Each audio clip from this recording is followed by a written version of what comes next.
बिस्मिल्लाहिर्रहमानिर्रहीम, अस्सलाम वालेकुम। मैं फैज़ान रिजवी हूँ और आप मेरा यूट्यूब चैनल देख रहे हैं। आज सुबह रूस की जानिब से जंग बंदी का ऐलान किया गया था यूक्रेन के 2 शहरों के अंदर, और वो जंग बंदी 1 घंटा भी जारी नहीं रह सकी। 1 घंटे बाद उस जंग बंदी की खिलाफ वर्जी सामने आ गई। फिर दोनों ममालिक की जानिब से, यूक्रेन और रूस की जानिब से, एक दूसरे पर इल्ज़ाम आयद किया गया जंग बंदी की खिलाफ वर्जी का। हकीकत क्या है, आज की वीडियो में आपके साथ डिटेल्स शेयर करूँगा। इसके अलावा रूस के सदर व्लादिमीर पुतिन ने कौमी एयरलाइन के सदर दफ्तर का दौरा किया और वहाँ पर एम्प्लॉयज़ से खिताब करते हुए उन्होंने ये कहा कि मगरिब रूस के साथ पहले ही ऐलान जंग कर चुका है। उन्होंने मगरिब को, नेटो ममालिक को एक वार्निंग भी दी। वो वार्निंग क्या है वो भी शेयर करूंगा आपके साथ आज की वीडियो में। कुछ अपडेट्स भी हैं रिसेंट, वो भी आपके साथ शेयर करूंगा आज की वीडियो में। उससे कबल मैं आपको बता दूं कि गुज़िश्ता वीडियो में मैंने आपके साथ शेयर किया था कि रूस की जानिब से सिविलियंस को एक कॉरिडोर प्रोवाइड करने के लिए 2 शहरों में जंग बंदी अनाउंस की गई। रूस की जानिब से ये ऐलान किया गया कि जो सिविलियंस हैं, जो मरियोपोल के इलाका है, वहाँ पर जो सिविलियंस हैं वो निकल जाएँ यूक्रेन से, यूक्रेन के इन शहरों से, ताकि रूस जो है वो अपना ऑपरेशन जारी रख सके। अब जंग बंदी जैसे ही रूस की जानिब से अनाउंस की गई, उसके तकरीबन 1 घंटे के बाद जंग बंदी की खिलाफ वर्जियाँ सामने आने लगी। फायरिंग रिपोर्ट हुई, जिसके बाद यूक्रेन की डिफेंस मिनिस्ट्री जो बहुत एक्टिव हुई हुई है आजकल, उसकी जानिब से एक स्टेटमेंट फौरी तौर पर जारी की गई कि मॉस्को ने, जिसने जंग बंदी का ऐलान किया था, जिसका जो फैसला है वो मुज़ाकरात के दूसरे दौर में किया गया था, उसकी ऐलान के 1 घंटे बाद ही मॉस्को के ट्रूप्स ने, रूस के फौजियों ने जंग बंदी की खिलाफ वर्जी कर दी। अब मॉस्को और व्लादिमीर पुतिन की जानिब से क्या स्टेटमेंट सामने आई। अब ये जो यूक्रेन की जानिब से, यूक्रेन की डिफेंस मिनिस्ट्री ने जो स्टेटमेंट जारी की, उसके बाद मजम्मतों की लाइन लग गई। नेटो ममालिक, यूरोपियन यूनियन, अमरीका, बरतानिया, इन्होंने मजम्मतें करना शुरू कर दी, और जो आलमी इदारे हैं उन्होंने ये कहना शुरू कर दिया कि मॉस्को जो है वो ठीक नहीं कर रहा और ये फेयर प्ले नहीं है कि आप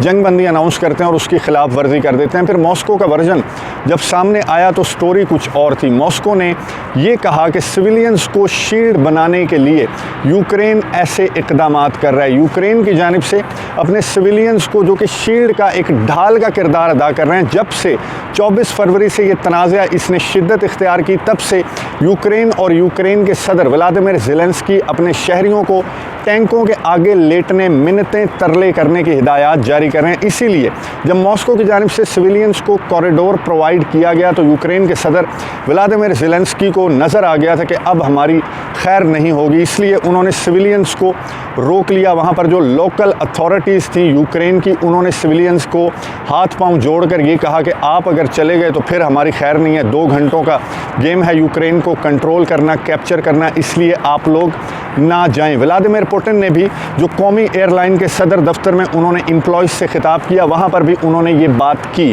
कि यूक्रेन की जानिब से खिलाफ वर्जी की गई। मुज़ाकरात के दूसरे दौर में जो बात तय हो गई थी, जो नुक्ता जिस पर इत्तफाक हो गया था, उसके बाद मॉस्को ने अनाउंस किया, ऐलान किया, और सीज़ फायर जो है उस पर अमल दरामद मॉस्को की फोर्सेस मुकम्मल तौर पर यकीनी बना रही थी, और अपनी निगरानी के अंदर जो यूक्रेन के शहरी हैं उन्हें निकलने की इजाज़त दी गई थी मॉस्को की जानिब से। लेकिन व्लादिमीर ज़ेलेंस्की, नेटो ममालिक, मगरिब के साथ मिलकर वो अवाम को, रशियन एथनिसिटी के लोगों को, व्लादिमीर पुतिन ने जिक्र किया उन लोगों का जो यूक्रेन में रशियन बोलते हैं, रशियन एथनिसिटी के लोग हैं। व्लादिमीर पुतिन ने ये जिक्र करते हुए कहा खिताब के दौरान कि मैं रूसी लोगों को, रूसी बोलने वालों को, रूसी एथनिसिटी के लोगों को यूक्रेन से बाहिफाजत निकालना चाहता हूँ, निकलने की इजाज़त देना चाहता हूँ, ताकि मॉस्को रूस अपना ऑपरेशन उन्होंने कहा है, जिसे इन्वेजन का लफ्ज़ जो मगरिब इस्तेमाल कर रहे हैं, नेटो ममालिक इस्तेमाल कर रहे हैं, मॉस्को ने, व्लादिमीर पुतिन ने ये कहा कि हम अपना ऑपरेशन ताकि जारी रख सकें, और हमारी ये कोशिश है ज़्यादा से ज़्यादा कि सिविलियंस का नुकसान ना हो। इसीलिए मॉस्को ने ये कॉरिडोर अनाउंस किया था, जिसको वायलेट किया गया। यूक्रेन और यूक्रेन की जो लोकल अथॉरिटीज़ हैं, उन्हें ऊपर से ऑर्डर मिले थे, व्लादिमीर ज़ेलेंस्की थे, तो उन्होंने वायलेट किया इस अनाउंसमेंट को। व्लादिमीर पुतिन यहाँ पर रुके नहीं, उन्होंने ये बयान किया कि मिलिट्री इंफ्रास्ट्रक्चर को डिस्ट्रॉय करने का जो ऑपरेशन है, जो यूक्रेन में हम कंडक्ट कर रहे हैं फरवरी 2022 से 24 फरवरी 2022 से, वो ऑलमोस्ट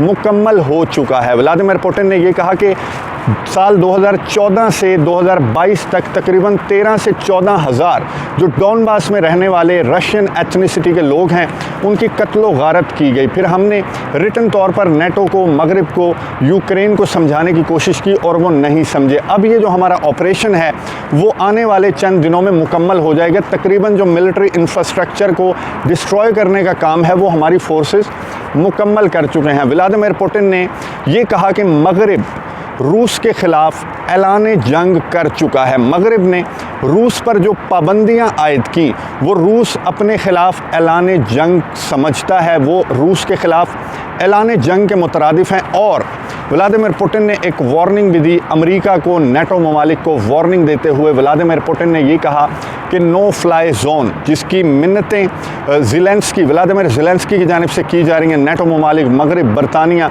और अब दीगर ममालिक की जानिब से भी ये आवाज़ें उठना शुरू हो गई हैं, जो नेटो को और अमेरिका को मुखातिब करके ये कहने लगे हैं कि व्लादिमीर ज़ेलेंस्की दुरुस्त फरमा रहे हैं तो आप नो फ्लाई जोन डिक्लेयर कर दें। तो रूस के सदर व्लादिमीर पुतिन ने एम्प्लॉइज़ से अपने इस खिताब के दौरान ये कहा कि अगर नो फ्लाई जोन डिक्लेयर किया गया मॉस्को के ख़िलाफ़ तो फिर रूस इसे मुकम्मल तौर पर अपने ख़िलाफ़ ऐलान जंग कंसीडर करेगा। व्लादिमीर पुतिन ने जो एम्प्लॉइज़ से ख़िताब था वो बहुत काम एंड कूल अंदाज में उन्होंने किया और ये कहा कि हम अपना ऑपरेशन लेकर आगे की जानिब बढ़ रहे हैं और बढ़ते रहेंगे। और सिविलियंस का उन्होंने ये कहा कि सिविलियंस हमारा निशाना नहीं है, सिविलियंस हमारा जो है वो बिल्कुल भी निशाना नहीं है और सिविलियंस को हम सेफ़ एंड साउंड इस मुल्क से, यूक्रेन से निकालना चाहते हैं ताकि हम अपना ऑपरेशन मुकम्मल कर सकें। अब मैं आपको बता दूं कि जो मोहम्मद बिन सलमान हैं उनकी जानिब से सालिसी की ऑफ़र की गई है रूस को, यूक्रेन को। उन्होंने यूक्रेन को कॉल की थी और वहाँ पर सालिसी की ऑफ़र उन्होंने की और साथ ही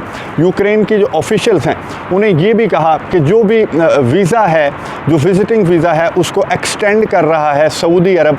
जंग के पेश नज़र, इन हालात के पेश नज़र यूक्रेन के शहरी जो सऊदी अरब में विज़िट वीज़ा पर मौजूद हैं उनका वीज़ा एक्सटेंशन मोहम्मद बिन सलमान ने श्योरिटी दी और ये कहा कि सऊदी अरब, मोहम्मद बिन सलमान दोनों ममालिक के दरमियान सालिसी के लिए तैयार हैं। एक और मुसलमान लीडर तुर्क सदर रजब तैयब एर्दोगान आने वाले चंद घंटों में वो कॉल करेंगे, टेलीफोनिक रब्ता करेंगे व्लादिमीर पुतिन से और दोबारा से सालिसी की ऑफ़र करेंगे। व्लादिमीर पुतिन जो कि क्लियर कट अपना मौक़िफ़ सामने रख चुके हैं इस खिताब के दौरान, और वो क्या गुफ्तगू करते हैं रजब तैयब एर्दोगान से और क्या मोहम्मद बिन सलमान की सालिसी की ऑफ़र मानी जाएगी, मुज़ाकरात का तीसरा दौर कब होगा और ये जो सीज़ फायर जिसकी वायलेशन 1 घंटे बाद ही सामने आ गई थी, क्या दोबारा से ये जंग बंदी बहाल हो पाएगी। आने वाले चंद घंटे बहुत इंपॉर्टेंट हैं, नज़र रखेंगे, आपको अपडेट्स देता रहूँगा। अगली वीडियो तक के लिए इजाज़त दीजिए, अल्लाह हाफ़िज़।